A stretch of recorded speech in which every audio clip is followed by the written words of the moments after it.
Hi, everyone. I'd like to welcome everybody to today's session. I'm Adam Berezin from MS Dynamics World. Today's event, Virtual Card Rebates for AP, How to Benefit with Microsoft Dynamics GP, will be presented by Andrew Waters and Mike Goldenberg from MineralTree. We're very happy to have them here with us today. So before we get started, I'd like to quickly mention that you can submit any questions you have during the session through the Q&A box on the right side of your screen. Andrew and Mike will try to get to all of them at the end of the event. So without further delay, I'm going to pass it over to the first presenter, Mike Goldenberg. Hello, and thank you very much for the warm introduction. We look forward to having a stirring conversation today around virtual card payments. But even though that was the title of the presentation, we will delve into not just virtual cards, really, but using cards in your AP spend in general. And really, the message is simple. How do you earn more rebates without upsetting vendors and things of that nature? By leveraging cards more, because it's a really interesting opportunity for a lot of businesses. Certainly if you look at the progression away from checks to electronic payments, certainly there's a lot of opportunity there for efficiencies and things of that nature. But really, at the end of the day, the goal is to not just improve your processes and things like that, but to take a part of your accounting process, accounts payable, and really kind of flip it around. The accounts payable is the ultimate irony. You have to pay money to pay your vendors. And again, we're helping people kind of flip that around. We're actually earning money back as you're paying your vendors. So really exciting stuff, really exciting time, in AP. So just as a very quick high-level overview of who we are here at MineralTree, we've been around since 2010. Our product is sold both directly to customers, and this is kind of a very short list of some of our better customers, but also we sell the product as well through banks also as a private labeled solution that they provide to their clients to add more value for them.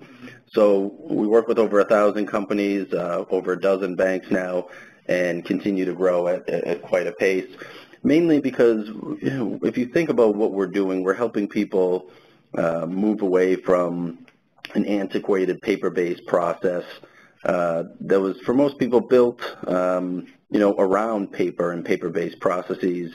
And we're helping them really get rid of a lot of those painstaking manual ad hoc processes and letting the people in your business focus on more valuable, important things. But again, today we are going to focus more on the virtual card piece of the puzzle in particular. And part of what we wanted to do was share some of the results from some surveying that we've done. So we'll work through some of the survey results that we had, explore some of the benefits of moving to more cards. And again, virtual cards we'll focus on in particular, but there's some element of cards in general that we'll be talking about. Also, there are a lot of reasons why everyone isn't doing this quite yet, although I will say certainly larger enterprises have led the way on this front, but we'll help kind of work through some of those obstacles. And then, of course, lastly, we'll go through a quick demonstration of how the product works, because a key story and theme here is that in order to move more spend onto cards, you really need to have a process in place for your AP that makes it easy to get them onto those cards and to fit into your process. Because if it always remains something on the side, that's always going to limit the amount that you're going to be able to really move it into your overall process and fully take advantage of the opportunity at hand. So I'm sure people don't necessarily need me to explain the extent to which checks are used today, but suffice to say, it is mind-blowing. It is really, when you look at the amount of payments in this country, in the United States, that are still check-based from businesses, the numbers are astounding. It's over 50% still, and that's from the latest census information, but it's even more than that as you go into the mid and small market. So there's obviously a lot of reasons, and we'll cover some of that, but again, there's just a really ripe opportunity here for improvement. And again, over 75% still by check, and the smaller the organization, the higher it goes. And the real concern is, why is it happening, but also what is the cost? Oftentimes when people are considering the cost of check payments and things like that, you're thinking of hard costs around the check, as well as stamp and envelope and things like that. And that in itself does add up to quite a bit, but there's just a tremendous amount, sorry, jumping ahead a little. There's also a tremendous amount that people don't factor in, just the amount of time it takes to not just sign the checks, but also to have the proper documentation in place, to file that documentation, to get all those invoices approved, things like that. So again, just a tremendous amount of opportunity here. And even if you have already progressed from mostly checks over to ACH, which is certainly a victory in itself, again, we'll cover how even ACH at its best still is not real time, still takes time, but also even though the cost is smaller to you, you're not earning money back still. So let's hop right into the survey results. So we'll share a little bit in terms of how much people are using cards, how they're using them, what's either driving them to use the cards more or what's holding them back. And then also we'll just share some of the, who the people we surveyed were. So we actually did use a combination and had a pretty good response rate in terms of both people who are current prospects that are looking at our solution potentially, as well as current MineralTree customers, to see how those people kind of stack up against one another. So we won't go through all the results, but just hit on a couple of the key findings that we thought were particularly interesting. And, excuse me, just to give you a sense of who was involved in the survey and which types of customers, you can see that the majority of them are doing 100 or more payments, and we're certainly, anyone doing 50 or more payments is going to get a lot of value out of a solution like MineralTree. But the more payments you do, the more value you get. Also, from a virtual card or card spend potential, it's actually less about the volume of payments that you're doing and more about the dollars in payments that you're doing. But just to give a sense of, what types of companies were answering the survey. And so at a high level, if you look at, when we talk about commercial cards, really we're talking about, any sort of cards within the business. And so what you can see is it's not a huge difference, but there is, a difference in terms of businesses who are not using MineralTree. It is a smaller percentage that are leveraging commercial cards. But not entirely different. This is not where you see the big difference, because a lot of businesses are already using cards in travel and expenses, but haven't necessarily moved it over to AP as much so. And so this is where you start to see the two different sides of the coin here. So as you can see on the left side, and this number actually in terms of MineralTree customers who are using commercial cards for both travel and expenses as well as AP has actually grown since the time we've done this survey, because part of it was we were still early on when we did the survey in terms of rolling out some of this functionality. But what's important here is even when you look at non-MineralTree customers who are doing vendor payments using commercial cards, the challenge there is most of those people are referring to some sort of recurring monthly bills where they've got a card on file. In some cases, they may be leveraging cards beyond that, but that tends to be the majority of the commercial card payments that people are making without a solution like MineralTree. Whereas people who are using MineralTree for card payments are doing recurring bills and travel and expenses, but are converting part of their check spend and part of their ACH spend onto cards where they're earning rebates. And it's something we work very closely with our customers on. It really is a strategy we work on together. We go through your list of vendors. We show which ones already accept, because there may be cases where you may not want them all receiving cards. We work through the process to talk through some of your vendors who may not be set up to receive cards yet, but we're going to work together to try and get them onboarded. And we'll delve into that more as we go. But this is something where, again, as we progress, you'll see that the number is actually growing more. So one of the things we wanted to do is get some poll questions, get a little more feedback as we go through here to get a sense of the people on the line here today and how your business is leveraging cards. So we wanted to do an initial poll question just around, how familiar are you with virtual cards? So if we could go ahead and launch that, and then right after this one, I want to dive right into the next poll question as well, which will be a follow-up to this. So we'll give it a minute or so to just see the results.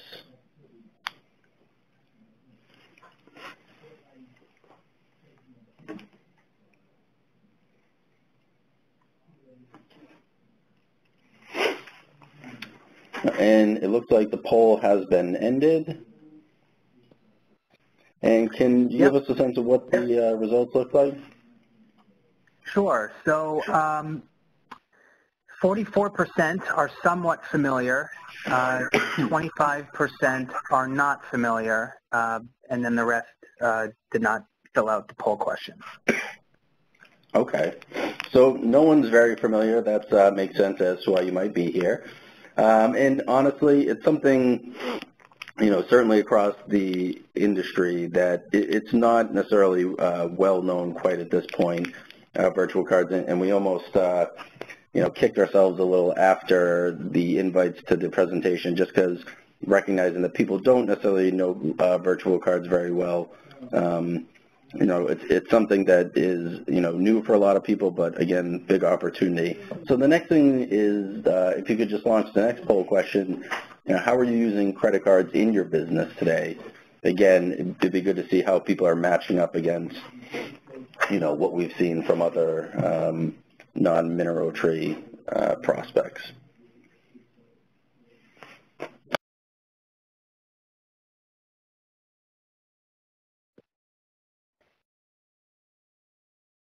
I'll just give people another few seconds to answer.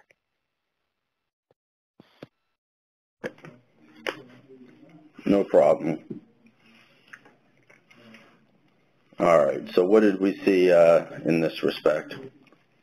So 56% use credit cards for travel and expenses. 31% use them for recurring accounts payable expenditures.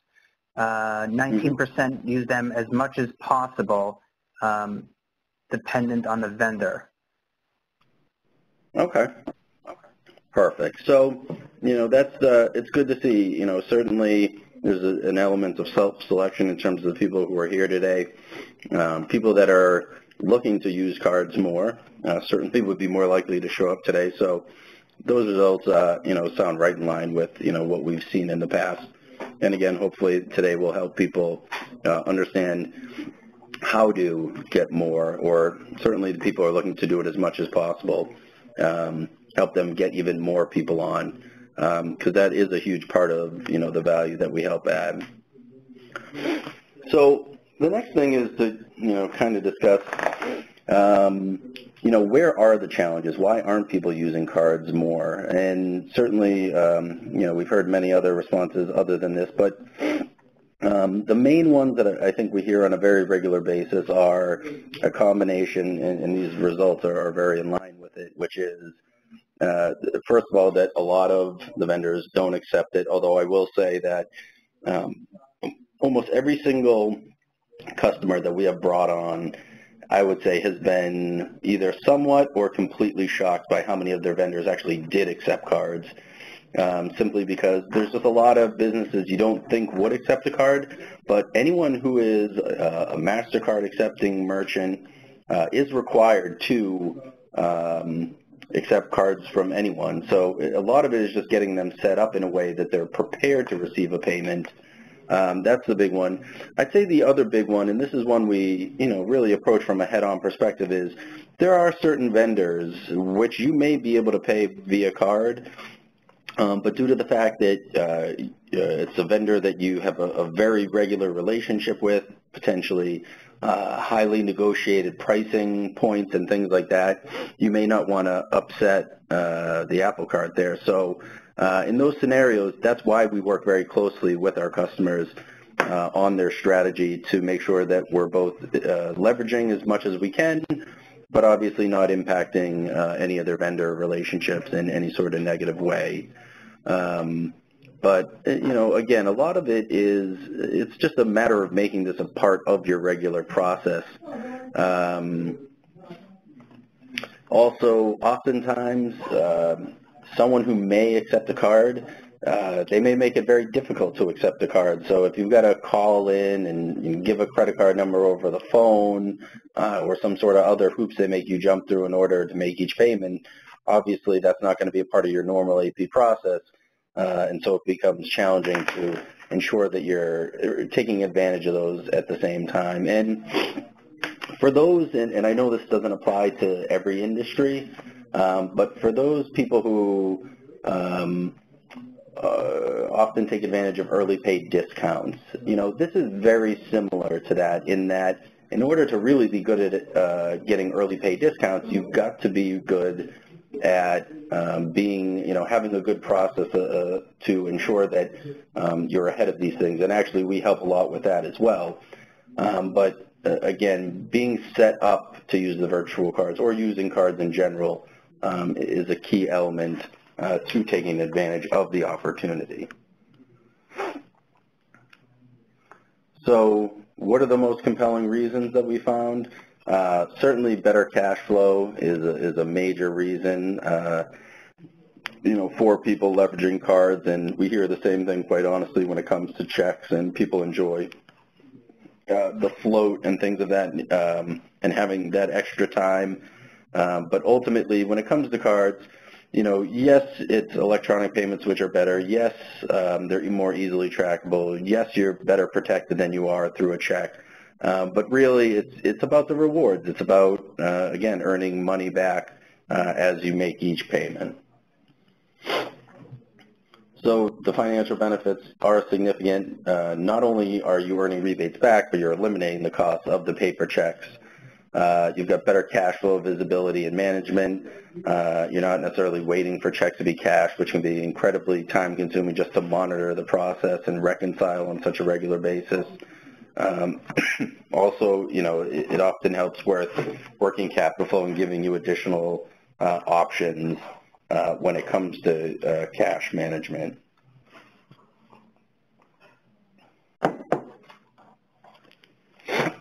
So what are the holdbacks? Again, a lot of it is the process. Part of it is from the vendor side, getting them to accept easily. And of course, then reconciling all these payments, especially if you're kind of getting ahead of the curve in terms of automating other parts of your AP process. You don't want to necessarily have cards as a separate piece. And so, I wanted to delve more into the acceptance and enrollment part, because this is actually an area,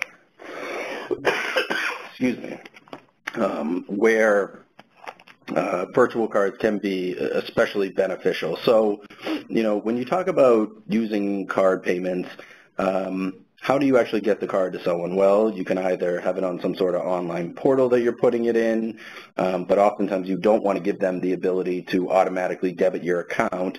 You want to, receive an invoice and then only pay them. You may not want to have that card on file to be billed.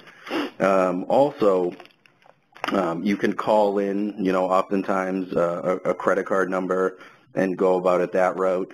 But again, these are not necessarily very efficient or optimal ways, whereas a virtual card is a one-time use card which is only good for a certain period of time for a certain dollar amount, and it's for a particular vendor. And so essentially what we're doing is we are setting that vendor up to receive that card number, and there is a lot of onboarding that takes place. You do have to reach out to the vendor. You do have to make sure they receive the payments.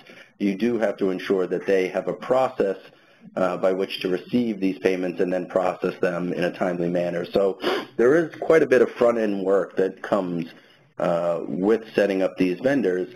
And the beauty of it is that, you know, through the network that we have, there's already 500 million vendors in the United States that are set up. I'm sorry, 500,000, not 500 million vendors in the United States that are already set up to accept these. So certainly the most common, you know, things like telephone companies, cable, things of that nature. But, you know, everything from that to local municipalities to really everyone you can imagine that accepts a card.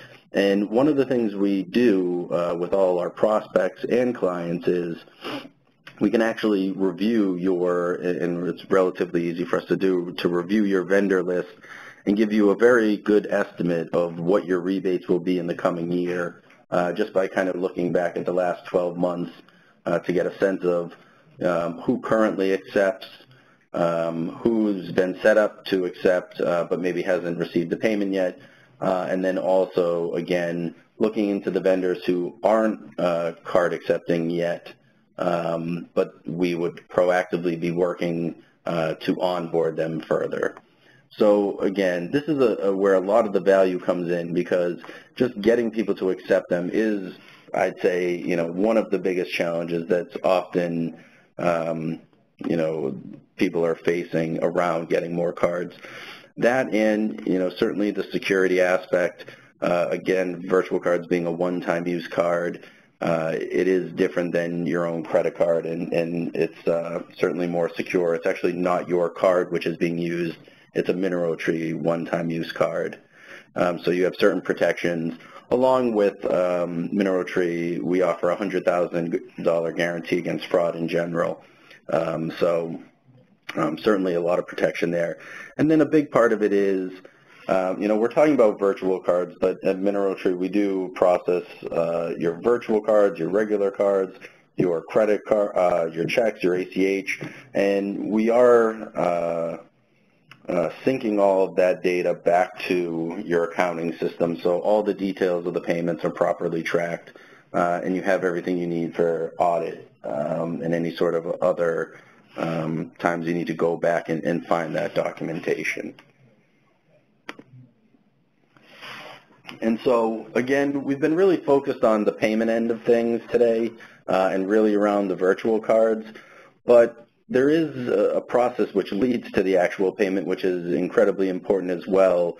And so, you know, I just wanted to give a high-level overview of how you solve the whole problem, really, because the payment, again, is the last piece, but how do you ensure that that payment has been properly approved? How do you ensure the invoice itself is in the system in an efficient manner? So really what we do is the process all the way from invoice capture, where we automatically extract the data from the invoices as they come into you via email or as you scan them in. We automatically route them for approval and allow you to do some automatic coding of them also. Then from there, we enforce all the rules and limits and segregations of duty that you have. And then ultimately, we execute those payments for you and sync that data back to your accounting system, you know, really closing the loop altogether. And so in the demo, we'll cover a bunch of that as well. So just kind of some of the big takeaways. Virtual cards, on the one hand, it's new, it's different, but on the other hand, it's a very simple concept, right? I mean, you go away from spending, you know, $3 to $5 sending checks and ACH to earning rebates back on your cards. And on top of that, we help you find more of the people that are using or that will accept your cards. So really, again, turning around a process that was, you know, costing money to actually earning rebates back and money back. And, just on average, to get a sense of what types of savings you would receive, again, this will vary, and we go through specific scenarios for people as we talk to them in more detail. But just a kind of very good, normal, safe estimate is that for every $1 million in total AP spend that you have, you will get about $500 in rebates. So it can be quite significant. Certainly a company doing $10 million in AP spend, you're looking at $5,000 in savings, and oftentimes that savings can be used to help you subsidize some of the cost of automating other parts of the accounting process, other parts of the AP process. So really improving your overall process while driving these rebates. So with no further ado, we'll just hop into the demo now, just give you a better sense of what the product itself looks like. But before we do that, I did want to ask one more poll question, which is just what percentage of your spend is based on a PO? I'm just curious for the audience we have here today.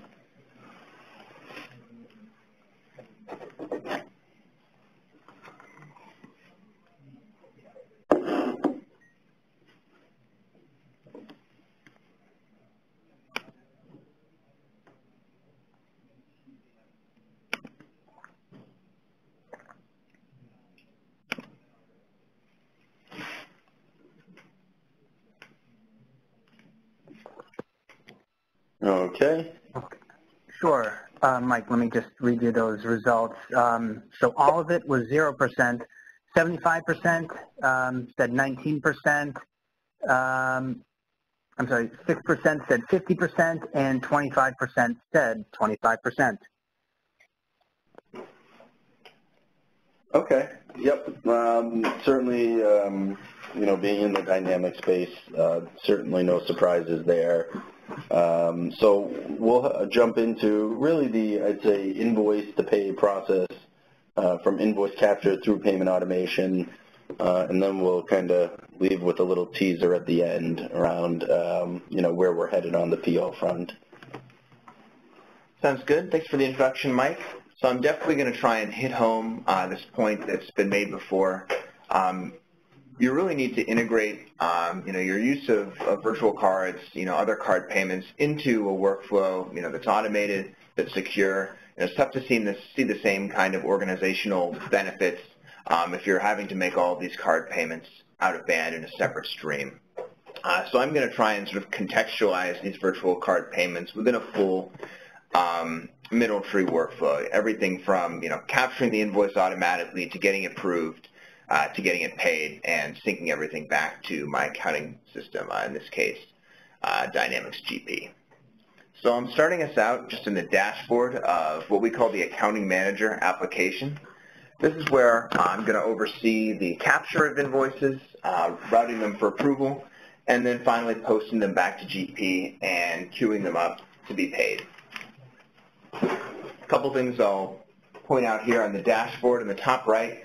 Have this MS Dynamics GP icon. It's just letting me know that I'm connected to my accounting system. We have a sync that's running continuously in the background to sync data with my GP environment every 5 minutes. That's how we're getting this general ledger cache value here. That's coming over continuously from GP. But we can also display your bank cache by linking up directly with your bank accounts. So I can see those side by side. And then below that, I just have a standard aging graphic, which gives me a sense of the urgency of my outstanding payables. Can drill down under any of these categories, or just go to the Invoices tab to take a look at all of my open bills. So I have some basic information here in line, the vendor name, the amount, the due date. I can see whether there's a document associated with this particular invoice. I can see if it's been approved. I've got a number here that are approved in green, one that's been rejected in red, and a couple that are sort of pending invoice approval. And we'll cover, this whole invoice approval workflow as well as we get into things here. Now, how does this all get started? You can always create a bill in GP, and it would sync to MineralTree for payment and approval. Our sync with Dynamics is bidirectional, so we sync data both ways. You can post things in GP, you can post things in MineralTree. Everything will still be consistent. But the vast majority of our customers get their workflow started by sending documents into MineralTree for capture. So you can send it in via email. We provide every customer with a unique email address. Or you can upload it directly into the application. Either way, we're going to extract the data right from the original document. So I'm bringing up an example here from Staples. I can see that we've pulled some information at the header level here. Vendor name, invoice number, invoice amount, that's all come over. Invoice date, due date is there as well. We've also generated 3 line items that correspond to the 3 line items on the original document that was captured as well. So all that remains for me to do as the accounting manager is review the information, change any of the coding that I might want to. I had these default to a particular GL account based on the vendor that was recognized. But I can override that. I can change it. If I want to divide this invoice across a number of different accounts, I can do that as well. I also have the option, if I scroll all the way to the bottom here, to route this for invoice approval. So this is going to be separate from the final payment review step we'll see at the end. And what we sort of conceive of this as being is a way to obtain sort of departmental or managerial level approval for invoices before they're okay to pay, often before they're all right to post back to GP itself. So I'll just go ahead and enter my name here as an approver. I can enter some additional approvers if need be. If I want someone to take a look at this invoice after me, I can add someone else. I'll add my colleague Alex as well. And then when I save this invoice, these approval requests are going to go out via email. Currently, this is a draft, which means it exists in MineralTree but hasn't been posted back to GP yet. And because I want to verify that all the details are correct, the account codes are correct, I am going to route this for approval before I actually post it back to GP.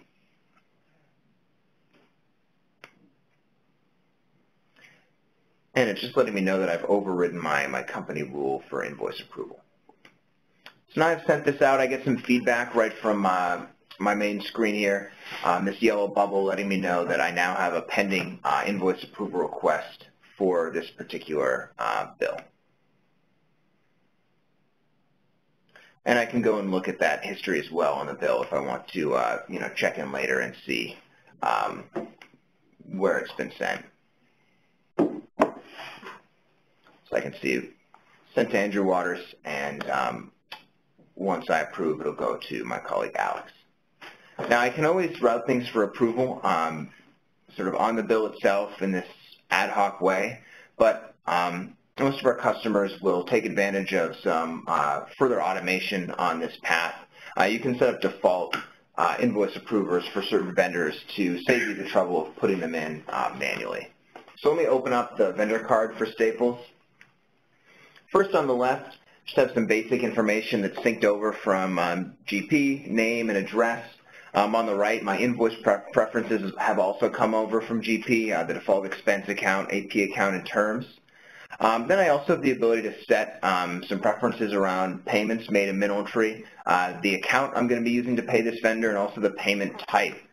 So these Staples is set up to be paid via check right now, but I can set them to be paid by virtual card, for instance, so that every time I make a payment to Staples, I'll be earning ODL money back. But down to the bottom right, this is what we came into the vendor card, the ability to set up some default invoice approvers for this particular vendor. So I can, again, enter the name of some approvers here. I can get a little more complex if I want, say everything needs to be routed to one approver, but if a bill is over $10,000, I'll route it to a second individual as well. I can set up that kind of logic here as well, and I can actually add as many as 4 levels of approval if I need to, based on different dollar amounts. And again, these invoice approval requests are going to be kicked off via email. The approvers will have the ability to approve right from the email or log in, view some more of the details, and if they're allowed to, they can actually make changes as well. So if your invoice approvers, your department heads, whoever are responsible for coding as well, they actually will have the opportunity to do that as well before kicking it back to the accounting manager, who can then post the bill back to GP. Now, when I have gone through my necessary invoice approval process, whatever that might be for my organization, I can go ahead and actually queue up some of these payments. So why don't I select some of them, some of these approved payments here, and move them into the queue on the right. I'll notice that it'll group up the bills into as few payments as possible, so I can pay Be-Well Health Insurance for both of these invoices in the same payment. That's no problem. I've got a couple other options here. I can edit the amount to make a partial payment against these bills. And I can also change the payment date. By default, everything's going to go out as soon as it's approved, but I can also schedule these to go out sometime in the future. Helpful if I'm just planning ahead, or I know perhaps a payment approver is going to be unavailable. I can get things approved ahead of time, and then they can go out when they're scheduled to. So there's going to be one last step from here for me to confirm these payments. I can double check the payment method and the account they're being paid from. Again, I'm probably going to want to maximize my spend onto card rails. And again, just highlighting the importance of, no matter what payment channel I select here, check, ACH, virtual card, standard commercial card, it's all going through the same approval process, and it's all going to be carried back into my accounting system in the end. So, the ability to, optimize how I'm paying these vendors without sacrificing anything in terms of workflow or security and control. So speaking of control, the biggest, I would say, security feature of our application is the ability to set up a truly segregated payment approval. So, now that I've submitted these payments as an accounting manager, it's actually going to be up to another type of user, what we call a payment approver, usually someone like a CFO or a controller in practice, who's going to need to sign in and review all the information before they can go out the door. So let me go ahead and sign in with a different set of credentials. Select the company I'm interested in here. And I've actually run into another security feature. We have the option to use these for both accounting managers and approvers. I've got this 6-digit code which is texted to my cell phone, and I'm going to have to put that in before I can get into the application. It's optional, but definitely highly recommended as an extra layer of protection against any potential online fraud on our customers' accounts. So this side of the application should look familiar. I've got the same account information up there in the top left. I don't have the aging graphic anymore. I just have this wheel, which is showing me everything that requires my attention. Right now, I just have these 3 payments awaiting my approval. They're there on the right-hand side as well. These are the same 3 payments I just submitted a moment ago. So let's take a look. In line, I've got some basic information again. If this is enough for me to act on, I can do so. From here, I can even approve a whole batch in one go. But more likely than not, I'm going to want to drill down and take a look at the details around this payment and the associated invoices. So let's take a look at this FedEx one here. Payment details up in the top left. I can compare that to a history of recent payments to this vendor as well. Any notes that have been added along the way, either by accounting managers or invoice approvers, are going to be available to me here. And then down at the bottom here, I can take a look at the individual invoices that are included in a payment. So all my header and line level detail is here. Those fields we looked at earlier in the application. I can also see the status of any invoice approval requests. I can see that it was approved and by whom. And I can pull up a copy of the original document that was captured if I want to take a look at that before actually signing off on this. And I'll do so just by hitting approve up at the top. It's going to move me through my queue. I'll approve this as well. If I do come up on an issue, for some reason I want to reject this payment, I can obviously do that as well. Just going to prompt me to offer up an explanation as to why. So perhaps this wasn't coded correctly, I'm not ready to pay it, notice some discrepancy, whatever it might be, I'll reject it with this note. The accounting managers are going to be notified of this, and they'll have to make the appropriate changes and resubmit it to me for approval. So segregation of duties cuts both ways.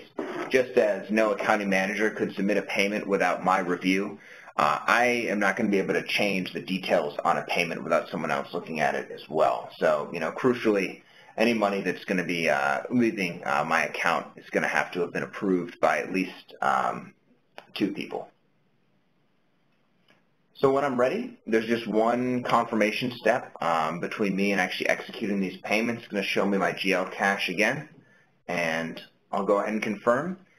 And MineralTree is going to handle everything when it comes to actually executing these payments.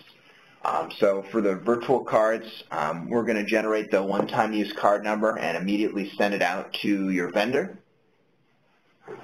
When they swipe the card, when they process that payment, they'll get confirmation of funds immediately, and your bank account will be debited for that amount. So you can't even get a little float out of those payments based on when the vendors go about swiping them. And of course, crucially, you're going to earn a rebate on that payment. It's a similar story for other payment methods. Other electronic payment methods will be generating the necessary file, such as a notcha file for ACH payments, sending it out to be processed. Checks, which we do as well. We'll print a check with your signature, your company's microline information on it. It's going to function just like any other check you might write. No money will be withdrawn from your account until the vendor actually deposits the check. We don't ever employ settlement accounts or holding accounts as part of our payment process. So we don't debit our customers and then disperse funds to vendors. It's always a direct connection between our customers and their vendors. When we make these payments, no matter what the payment type, we'll send out a remittance email to vendors so they know what they're being paid for, what to expect. It will include a list of the invoices that are covered, the payment type, when to expect it. Obviously, if it's a card payment, it'll have that card number in there as well so that it can be processed. And let's not forget that, this whole time we're, sitting on top of real-time integration with Great Plains. So when I make these payments in MineralTree, we're now going to create a batch of payments in GP as well that will apply to the relevant bills, close them out. I won't have to do any dual data entry in my accounting system at all. I can continue to do the same reporting that I normally would. We'll sync back a sequence number, a check number into GP as well. And we've touched on a number of sort of security features in the process already. Invoice approval, payment approval, two-factor codes as well available at login. And I just wanted to also mention that MineralTree offers a $100,000 guarantee against any fraud that our customers might experience. This is for everyone who uses one of those two-factor codes would make that available. So we've got a fair amount of time left here.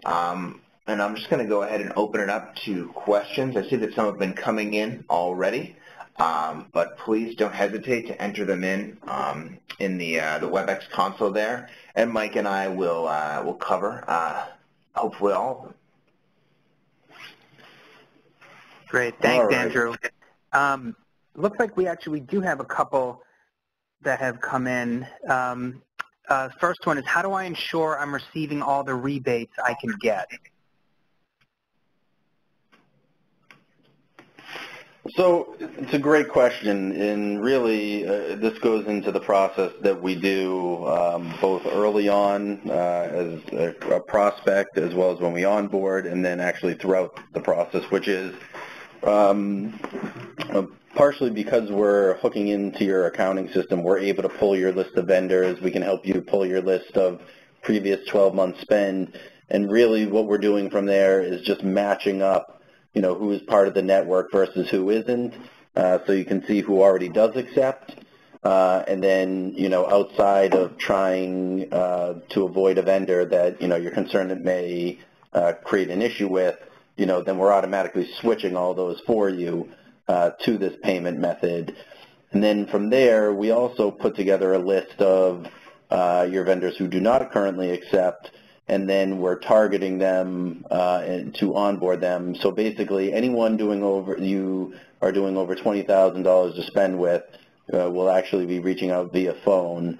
And then there's additional email campaigns that we'll do for those smaller ones, but it's kind of a strategic approach, and we're usually working together to kind of maximize that list and, refresh it to make sure that the newer vendors are coming on board. Also, let's say, for instance, if you had a big payment coming up to a new vendor, you can also notify us as well, and we can proactively onboard that vendor for you as well. And sort of a good follow-on question to that is, why again, just as a little bit earlier, but why do my vendors want to take cards? How are you guys able to convince them to take a payment method where, they do have to pay, standard credit card interchange fee? And I just wanted to touch on that a little bit too. I think it's worth going over. I mean, there are a couple clear benefits to vendors. Number one is probably the time in which they receive payment. Like a check payment where it can take a couple of days, or even an ACH where it can take a day or two. They get immediate confirmation of funds as soon as they swipe that card, and which can be, alone just worth, the little interchange. And also, it's less about sort of, bashing vendors over the head and trying to convince them to take cards when they don't already, but more just about identifying the opportunity that's there, and crucially, finding vendors that, are already MasterCard acceptors but maybe aren't familiar with virtual card yet, haven't come across it, and, walking them through the process, getting them prepared to accept these cards as well. And that's where we see, most of the opportunity, at least most of the easy opportunity, for that initial match and conversion where we get your payments onto those card rails. And the last piece I'll just add in there is, a big part of this process as well is continuing to follow up with vendors to ensure they are processing the cards as instructed. So we're very proactively monitoring and reaching out oftentimes on our clients' behalf to ensure, those are being taken care of.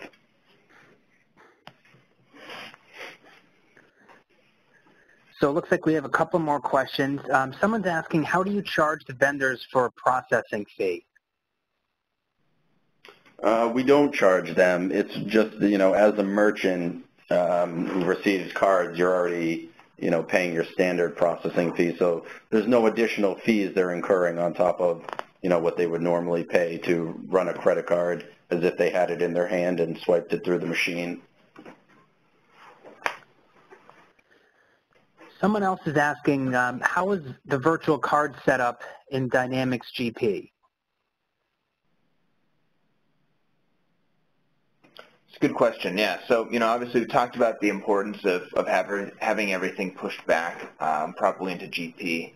So that'll just sync back to GP as, GP obviously doesn't have sort of a native virtual card payment option there. So we would just sync that back as an electronic payment, and we use a different sequence number to denote that it was a virtual card payment. So you would be able to go into GP and see, here's all my payments made with virtual cards versus check, ACH, other methods. Another question coming in here. Yeah. Sorry, Adam. Yep. Oh, I was just going to read it. Someone's asking if there's a time limit for approvers to approve invoices. If not, can reminder emails be sent automatically so as to ensure approval is done on a timely basis? Sure. So we send out, initial notification, obviously, when approval is sent. There isn't sort of a strict, time limit within which, those requests expire. But we do automatically send out reminder emails after 4 days to pester them into submission. Also, I mean, you have full visibility, you know, within the interface of all the ones that are awaiting approval also. So certainly if there's any that are dragging in particular, you can reach out in addition. Someone's asking if the funds will be taken out of their account right when the vendor cashes the card.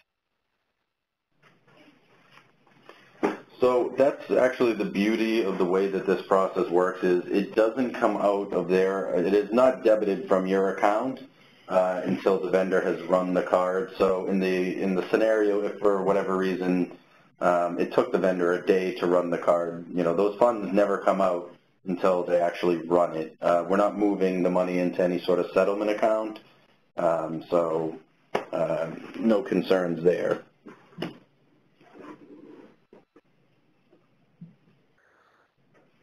Someone's asked, this is actually a really good question too, and it was something I'm curious about also, but someone's asking, how is a virtual card different than a credit card? So virtual card is different in several different ways, and Andrew may want to pipe in after I'm done and correct me, but so a couple differences. A, it's not, you know, your credit line. It is a card where we're simply debiting your account once the merchant runs the card or the vendor runs the card. So it's not actually your card, your credit.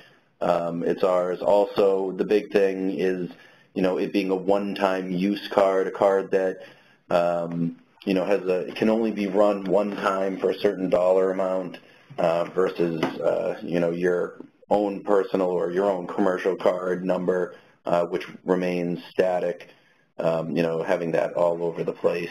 Maybe some other things you want to add, Andrew? Yeah, I mean, sort of the mechanics of, you know, a vendor or a merchant, you know, swiping, processing this payment are sort of all the same as a standard card. You know, there's a, you know, a number that gets sent to them.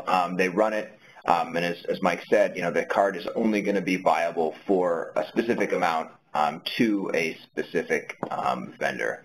So, you know, it's highly secure in that respect. And again, you're sort of getting back to sort of the funding model because it's just this one-time use card. You're not sort of paying it off once a month like your purchasing card, but you know when it gets swiped, it's actually going to be funded. The money is taken out of your account.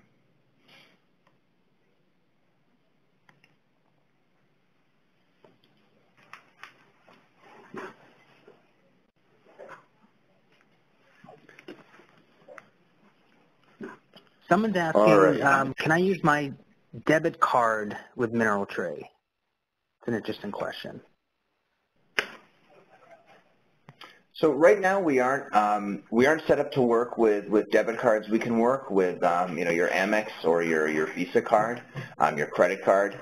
You know, it's something we're going to be looking at next year. You know, is pushing to expand our payment types. And debit rails are something we're looking at.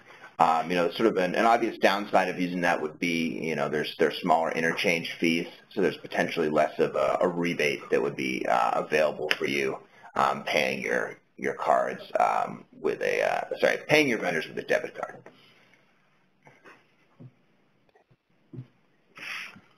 Also, just another, I mean, there's certainly some advantages to paying with debit cards, but one of the other, you know, call it downsides to a debit card is there is typically less protection, you know, versus when you're paying through credit cards.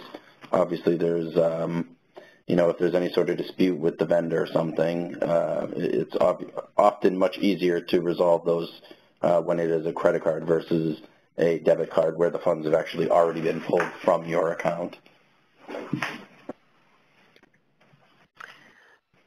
And someone's actually asking on that note if each virtual card has a unique system-generated number. It does, yep. So each virtual card is unique, and, you know, again, only covers a certain dollar value for a certain vendor. Great. Does it work kind of like PayPal? Someone's asking.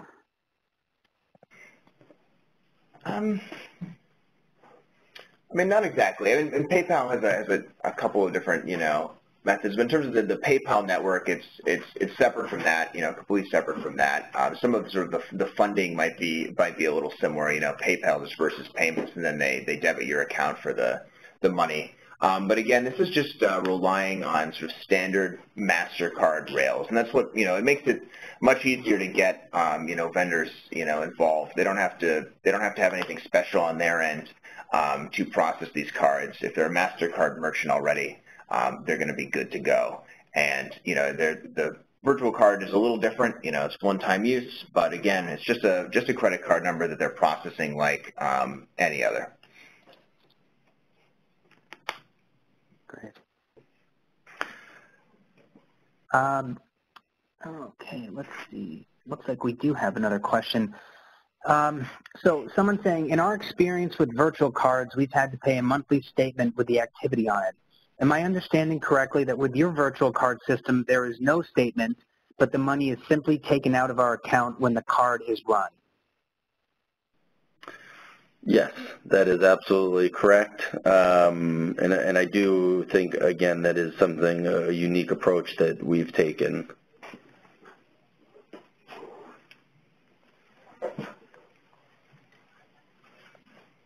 Let's see if any more questions come in. We'll just give people a couple more seconds to kind of collect their thoughts. Yeah, I mean, the point that I would make also is everyone's accounts payable process is set up very differently. We've never seen two quite alike. They're like snowflakes to some extent. And I think the best thing oftentimes is to, have the conversations around all the little things that, will come up as you start to run through this and think through your process and things like that, to kind of address all those, I don't want to say little things, but there's a lot of pieces to the puzzle, and a lot of them may seem small but are important to you, and so it's just good to talk through those details to get a better sense of, exactly where we can help, where some of the limitations may be, but also where you'll end on the other side, once you are using a solution like this, and what your world will look like differently than it does today.